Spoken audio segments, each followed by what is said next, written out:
The idea, like, even just that one fact alone, that he added terrorism for his insurance on the building. Right off, yes. Was it weeks before? Yeah, that's crazy.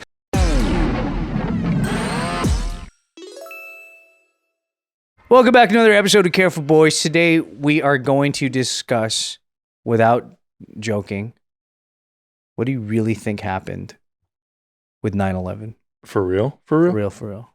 What are your individual... Airline stocks say it all. People sold barely ahead of what happened on the day. And then, oh, what do you know? The airlines go down. And then all these cats who shorted the airlines made shitloads of money. How do they know that? And then the guy that owns the buildings, right? Larry Silverstein. Yeah, put insurance. He just got it within 2 weeks of the and event. he shows up to the office every single day, and then just that day he doesn't go. He did. He had a dentist appointment or something? Yeah, that's not. Yeah, but he put insurance specifically. And his son? Wasn't his son supposed to be there too or something like that? I don't remember. Something weird like that. Yeah, and the terrorism insurance he added on last minute. How would you know? So who do you think's behind that? I think that there are enough. There's just so much money worldwide that we don't even know about. Like there's so much money, by the way, that just gets traded every day that we don't even think about. That I think had way more to do with this than we know. What do you think about the art team that was there prior, and about how they could have been planting explosives on the floors? Do you believe that there was actual explosions, or that everything truly did implode? That's actually the thing that I'm most a believer in, because everything else is like so difficult for a normal peon American or human to comprehend if you're not in the upper elite, right? Like the idea of like the owner of the building putting in insurance in order to get a payoff, that's manageably understandable. The let's go into war in order to make sure that we can get oil, or like these weapons manufacturers get paid, or that we can go do this in order to topple this regime and blah, blah, blah. That stuff is so beyond me. I'm way too fucking ant to understand. All root for war is. But that's the thing though. That's what I'm saying. The psyop stuff, the things that are beyond like millions of people believing in something, I'm never going to speak on understanding that I believe or understand that grand of a thing. But was it demolition? I can get behind that. I can get behind that conspiracy and all the information. Because they took all the metal? Documentaries. In general, all the random details from the different people who have no invested interest in like the success of terrorism in America, saying what they said. Like, I do believe genuinely that it was demolition. I have to say, I do think George W. Bush was the perfect president to have during this, because everyone thought he was a moron. Yeah. And there's no way he could have done it. And if it was Al Gore, people would have been like, he's so much more thoughtful. Like, I don't know if I buy that he wasn't involved in some way. But instead, George W. just came off as a retard. And so people were just like, there's no way he's aware or whatever. What do you think about the planes themselves? Do you think there were actually people in there that they just allowed to die, or do you think they did something else with them? I think it's very plausible that they knew that the terrorists were planning and doing this, and they were allowing it. But also, I think that they could have encouraged it, because that's another thing about the military, where what they do is they'll encourage the opposition to act on stuff, so it gives them a reason to attack it. And then, the door's unlocked that day. You're welcome. Like, everything goes your way. What about, who do you think those Israelis were that they caught dancing and celebrating on top of the truck when they were watching the buildings? That's crazy. That I just don't find that relevant for some reason. Because then they ended up being like actual Mossad, didn't they? They ended up being spies or something. I don't know. What I do, and then they just like sent them back. To your previous question about that is the idea of like moral gymnastics, right? Like, we do it every day in our smaller capacity as people. We go like, yeah, I'll let myself do this. I'll eat this dessert in order to blah, blah, blah, because yada. Like, we do moral gymnastics every day. We don't think that the fucking giant government who governs over 300 million people is willing to sacrifice a total of like 3,000 lives or whatever. You have to give us a reason to invade a country. To spend billions and billions. I think that's like a really low cost sacrifice concept. That's true. And they line the pockets of, we can track that money.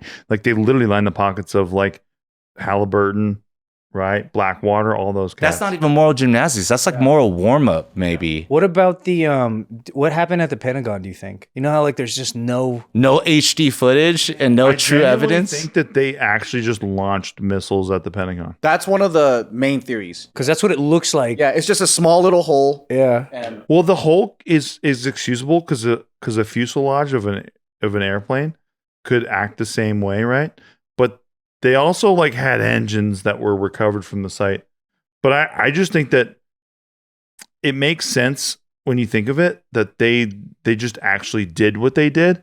So like they used planes as missiles. I think that whole day. So I think that they actually attacked the Pentagon with a plane as a missile. Oh, okay. you mean they had a missile in the plane? No. The plane was the missile. Oh, got it. But what I'm saying is, I think that it was all part of the same thing, of like, let's scare the shit out of everybody. Oh, well, there was one theory though about the Pentagon, and they're like the room was cleared and all that, but it just so happened to have like all the auditing files. True. Because they were being audited failed the for audit. like like $1 trillion was missing in the Pentagon or something. In the Department of Defense budget. Yeah, and then there was something about like, oh, that specific area that got targeted. Oh, well, you know, the files were there and they're burnt up now, or like there's all kinds of shit like that. Kind of like Building 7. Yeah.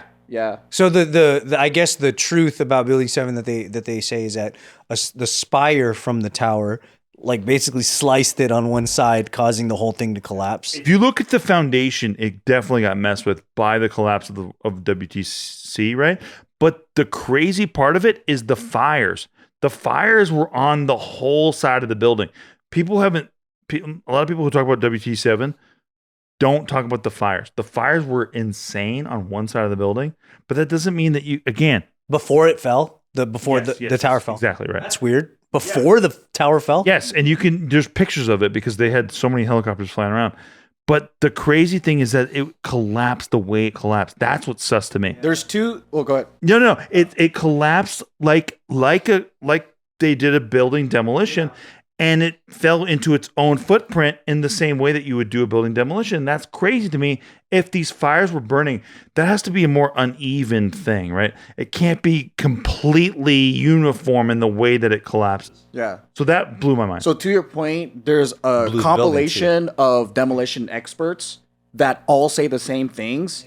There's two big things of main reasons why I believe it's a demolition is because one, trust the experts. I don't fucking know, but it looks like one. When I saw the fucking recent one right here, when they're doing the A's building, you know, like the Tropicana was, it's controlled, right? He goes, the foundation has to be, and it has to go upwards. Yep. The other main thing was there were a lot of firefighters reporting saying it sounds like bombs are going off. Yes. Many of them were in the building and saying there's bombs going off. So it's like they were trapped, and basically I think they were murdered and killed because of the demolition going on. Also, Larry Silverstein, if you remember, this is all on the radio at the time, he says we're going to pull it, talking about WTC7. He says we're going to pull it, which is the term that they used for we're going to demo the building.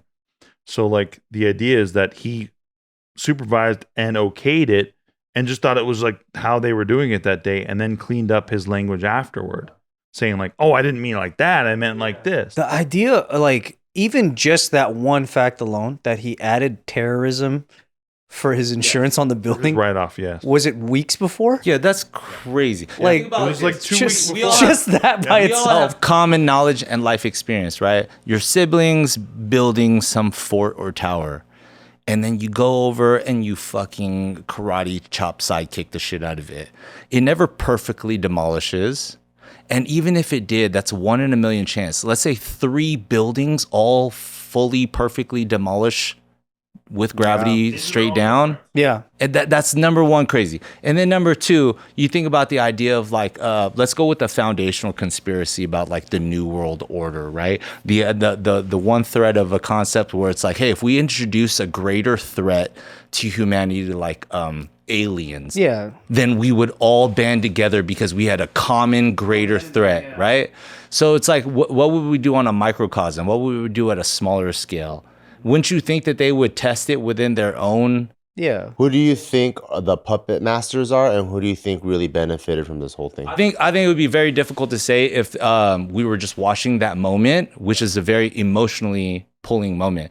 And then if you, in hindsight 2020, look back, and then you see things like the Patriot Act, it's convincing a little bit, right? If you see, like he said, experts on demolition talk about it, it gets more convincing. If you talk about what we actually did in the Middle East and for what other reasons outside of like the war on terrorism, it adds to the convincing argument. That's all it is. I'm not saying any one thing is very discernibly like black and white clear. Leadership, we started growing drugs in their Big Pharma benefited from Afghanistan. Thank you. And then, We it's usurped not the like oil. one group. I think the military-industrial complex, meaning everyone that benefits from the war, from arms trade, all the missiles being bought, also like even like construction, which is Halliburton. They made a lot of money, which was Dick Cheney's company, and a lot of people say Dick Cheney was the architect of everything, but it's also deeper than this because George Bush Sr. was a director of the CIA. And they're like saying that the first initial attempt was Iraq 1.0, right? Because it was called Desert Storm. They when they were into Kuwait, they were trying to save all their oil there, all that. So they've been trying to go in there. Saddam kind of like he kind of slipped up. Like he was at a vulnerable point. He wasn't staying on top of his military, all this shit. So at this point, they're like, this is a good time to strike. But they needed a reason to go in. So there's several layers, like, of course, banking, like they're going to lend the money. A lot of people profit off of war. And that's why they call it the military industrial complex. So I don't think it's one group. I just think that we've been doing this, but we're waking up to it. So rewind back to more instances of us doing these false flag self-attacks, right? Or allowing it to happen. Pearl Harbor's a big one. Tonkin, Pearl Harbor. So to explain to people outside, America knew about Pearl Harbor before it happened, and they could have prevented it. Not in the movies. No, but they were told multiple times, and they were given letters and all that stuff. This is already a historical fact, but they didn't act upon it. And they also moved a lot of the functioning, newer like battleships the night before, and they left the older ones in the bay that they were like, you could blow these up, I don't care. Another one is the start of Vietnam, Gulf of Tonkin. So Gulf of Tonkin. It was, I think we attacked ourselves or some shit, and then we said that Vietnamese, the Viet Cong attacked us. It's like the Reichstag fire that the Nazis did, right? Where they go, oh shit, they burned our building. We have to attack these people. It's the same idea. You rile everyone up, and then you get them focused on your cause. I guess what I'm trying to get at, or not get at, but try to figure out is, so like if there's a street fight, or like let's say there's a Dodger game. Yes, there's people they go sell hot dogs. People make money off the hot dogs, make money off the merch, right? And I think that's what the Halliburton is. Like there's certain things that are after the fact, and then there's people that are planning beforehand. Like, who do you guys think are planning beforehand, or do you think like it started at? The Patriot Act was huge. I think the Patriot Act was huge in that era. But do you think that's after the fact? Like, oh, now we have this, now we can sneak this in? Let me give you a name. I personally, if I want to be conspiracist, I think it was preemptive because we were also at that particular moment entering the technological boom and era of internet and communications. So I think like the U.S. government getting ahead of its citizens and making sure they had control and or the ability by sentiment, not just ability, give up their rights. the sentiment of allowing people to like pay attention to Let me monitor give you it. a name. I think it's so much more interesting to talk about names instead of ideas. So Paul Bremer, we charged him with being in charge of Iraq, and he basically is the guy who granted China the oil contracts, and he ran Iraq for like years before we turned it over to the population, whatever the fuck that means. We're still obviously loosely in charge of Iraq, but Paul Bremer has never been really deeply interviewed ever. Like I've never seen a 2-hour interview with Paul Bremer after the fact. I would love to see this cat actually have to account for what the fuck happened, right? Like people like Scott Ritter, he was the UN weapons inspector when we were in the buildup to the Iraq war. He was the cat who was on TV, who was getting ridiculed at the time by everybody, Democrats, Republicans, everybody. And he was saying the same thing. Saddam does not have the weapons. I am the UN weapons inspector. Saddam doesn't have shit.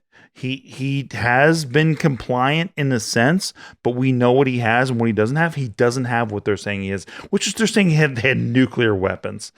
He doesn't have it. So Weapons of mass destruction. and Scott Ritter got written off by everybody. I'm talking about CBS, NBC, Fox News, MSNBC. It was a uniform public opinion. So what were they saying about him? That He's a liar. He's lying. he was lying? Yes, because we obviously have intelligence. Colin Powell, he was Secretary of State at the time. He sat in front of the Senate Intelligence Committee and he says, "Oh yeah, we have all these photos and Iraq definitely has weapons." I think, right? And that was enough. And so we got drug into this war. There was 7 votes or something for it. Nobody voted against it except for like 2 people. And but nobody's ever had to account for Paul Bremer, who was in charge of Iraq, and nobody's ever had Scott Ritter on to talk to him, like to actually get the story of this buildup. I would love to hear both of those names.